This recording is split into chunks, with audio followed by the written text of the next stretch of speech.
Hi friends, అందరు బాగున్నారా? నేను మీ అనుష గౌరీ గెలాక్సీ. ఈరోజు అయితే సాబుదానా కిచిడి అయితే చేసుకుంటున్నా.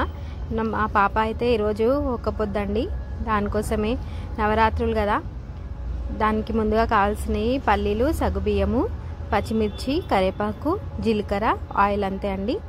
ముందుగా నేనైతే పల్లీలని మంచి బ్రౌన్ కలర్ వచ్చే వరకు ఫ్రై చేసుకున్నా. దాన్ని పక్కకు పెట్టుకొని పొయ్యి మీద ప్యాన్ పెట్టుకొని దాంట్లో కొంచెం జీలకర్ర, పచ్చిమిరపకాయలు, కరివేపాకు, ఒక ఆలు అయితే వేసుకున్నా. మంచిగా ఫ్రై అయ్యేలోపు మనం ముందుగా వేయించుకున్న పల్లీలను ఫ్రై చేసుకుని పెట్టుకున్నాము కదా, వాటిని పొట్టు తీసి మిక్సీలో కోర్సుగా మిక్సీ పట్టుకోవాలి.